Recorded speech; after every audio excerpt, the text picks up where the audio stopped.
Hi, Ufra. I'm very happy to meet you today. We met over Twitter, which for me is like amazing because I thought that Twitter is not very useful for me, but apparently it's useful to connect like global peace psychologist researchers. For me, that's very mesmerizing that you identify as a peace psychology researcher, because I have the feeling a lot of people work and research in the area of peace psychology, but they don't identify with it. And I think a lot has to do with that we don't have the necessary institutions that support this identity. In Germany, for example, we do not have a peace psychology professorship. So I wonder like about your path. So how did you evolve like your peace psychology identity? Thanks so much, Nadine. Thanks firstly for having me. And so it's really nice to get in touch with you. Like you said, thanks to the stars of Twitter that I came across your work, and here we are today. So my journey started back in my high school days. I'm a Kashmiri. I'm born in a conflict zone and very well aware of, what it means to live in a conflict zone, which is also patriarchal and heavily militarized. So in my high school, I went to a United World College in India. I was the first Kashmiri to attend it. And it has a really good kind of it gives you a really good atmosphere to question yourself, to reflect deeply on who you are. And with international curriculum and space to, really think deeply about a lot of global issues, that was the right space for me. I started asking myself what it means for me to be a Kashmiri Muslim woman, and what can I do for my own community, especially for the young people, because I was really worried about what was happening to, the youth of Kashmir.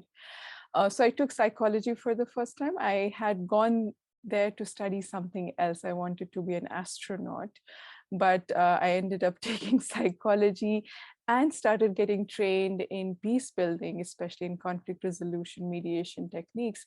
And that's where the basic inspiration of peace psychology came from.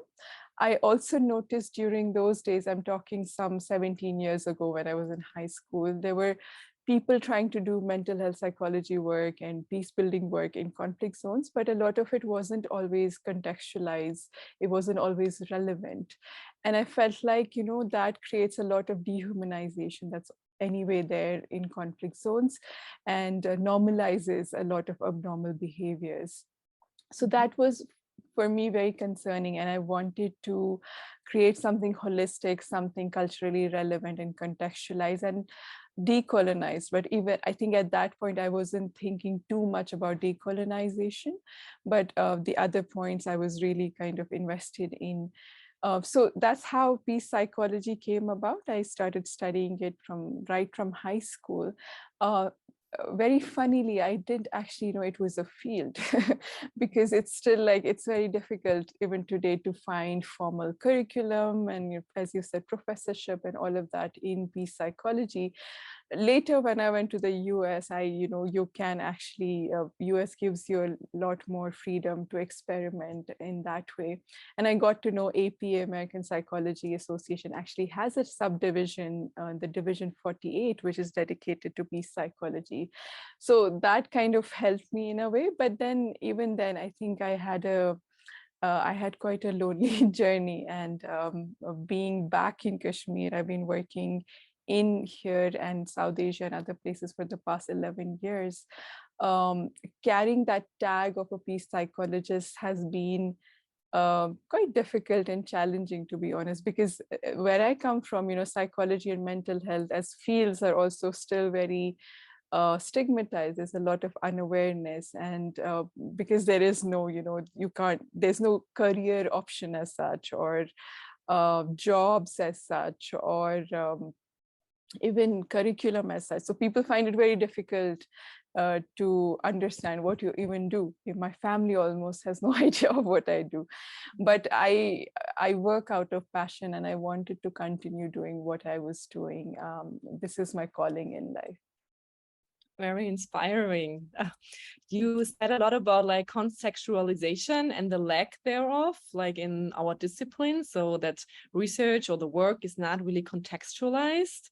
I wonder if you can elaborate a little bit more about what you think your work or how your work has been influenced by the geopolitical situation you are in? So I'm firstly in the midst of a conflict. I live in a place which has an ongoing conflict for the past 7 decades, and that, whether I like it or not, it impacts all aspects of our lives. So in that, I also believe mental is political, just like anything else in the world, including art, our existence. Um, so that in itself is a huge motivator, or somehow it kind of influences how you do and what you do.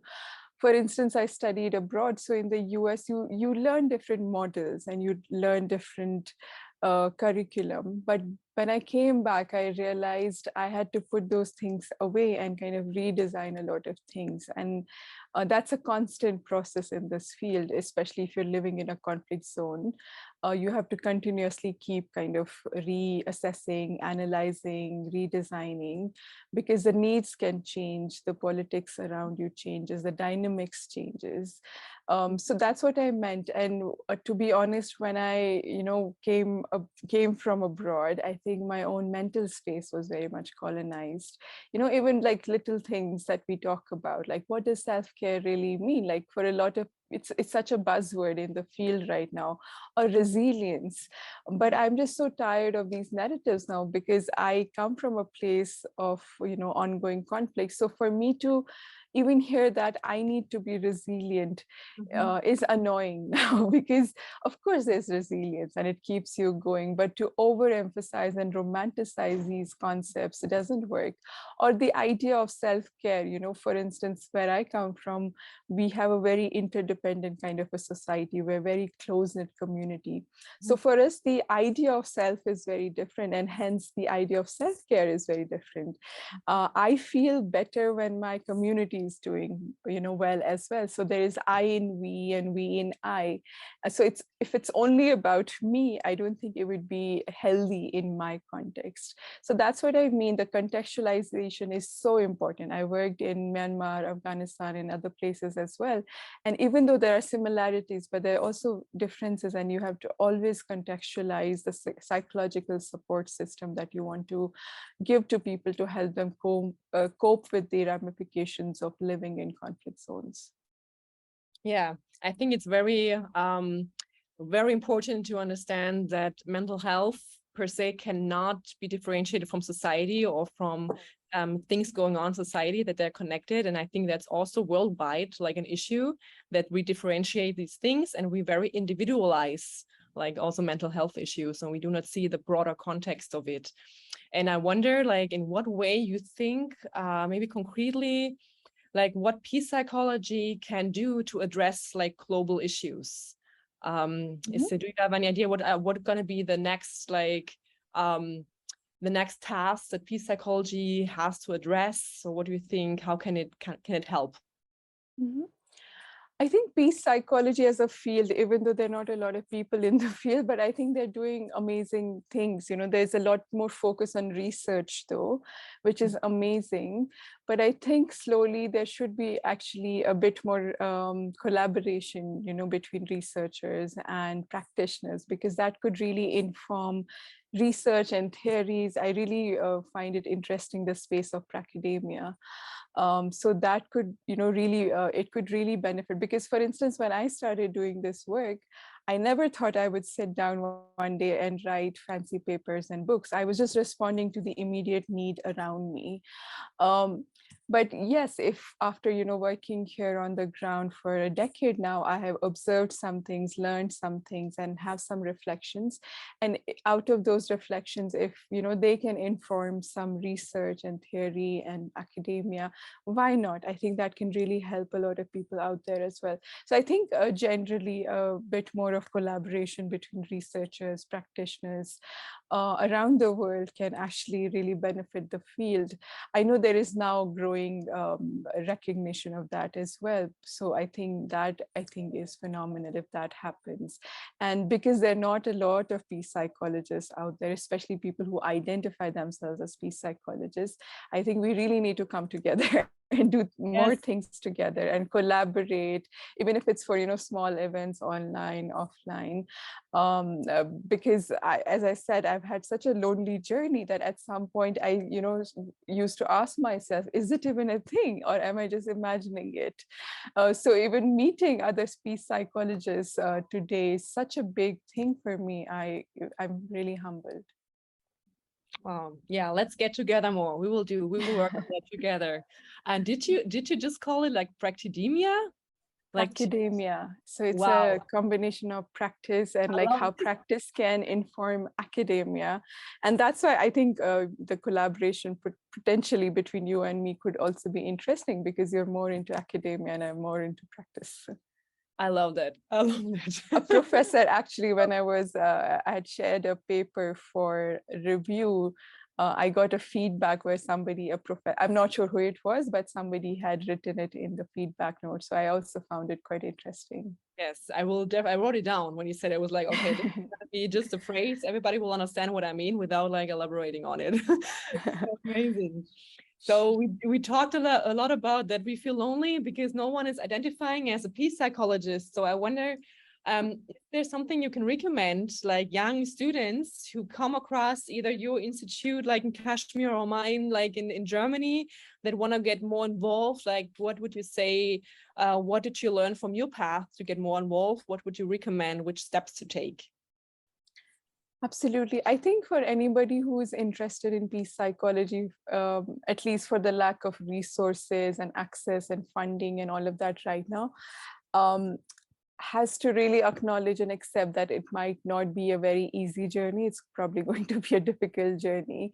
But I hope as like my center or your association or other networks, that I was just talking about, we can come together and create more formal curriculum and, more opportunities for resources, funding, so that more people can also be a part of the field.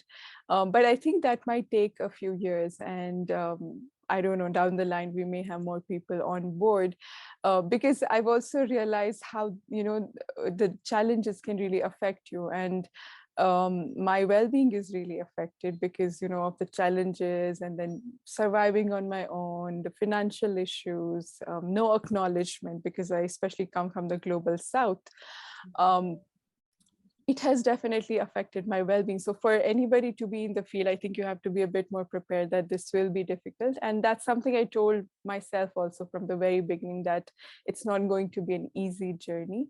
But given, I think, if people, the networks, associations who are doing some work in it right now can collaborate, I think there is definitely possibilities of us making it easier for the next generation or younger people who want to be a part of the field. Apart from that, also, like at my center, I sometimes a lot of our initiatives are focused just on psychology, not so much on peace psychology, because we realize the whole field of psychology in itself is so stigmatized, and there's not a lot of access to the field in itself even today. So for instance, we run this free mentorship program in psychology for young students and practitioners in psychology all across South Asia. We're actually going to wrap it up in September. At the end of it, we had a cohort of 55 people from India, Kashmir, Pakistan, Bangladesh, Nepal, Sri Lanka. Right now we have come down to 30 or 35 people. But for them, it was it was an amazing journey, because we were doing, sessions on skill building, on different themes in psychology, or even like technical stuff of how to help them write a good CV, or, how do you write professional emails? Because the context we come from, these are big things. These are privileges that everybody doesn't have, because this education system is also not that great. So for people to even find these spaces, and my main intention was to actually create a safe space for young people in psychology, so that they can come and do emotional check-ins and talk about what is happening with them. have some sort of mentorship where they can ask people, practitioners who are already in the field about what they should or could be studying. So those things are, I think, really helping. So apart from peace psychology as well, I think given the context, if you realize that there's not even basic resources for, just general psychology, I think we can definitely do a lot more there as well. Yeah. So I guess what I hear is that collaboration and finding networks is like the key to get this done, because one person alone is going to be really tough and challenging. And it gets tiring. It gets tiring. Yes. I can see that. Wow. So let's hope that in 5 years, maybe no one will ask anymore what is peace psychology. And maybe in, I don't know, 7 years, That's the we have hope. a peace psychology professor in Kashmir and all over Europe and globally. Let's hope. Okay, thank you so much for your insights. For me, it was Thank very you so much. inspirational to hear you, and we'll be in touch, and let's see what we're gonna plan together in the future. Thank you so much. Really appreciate this opportunity.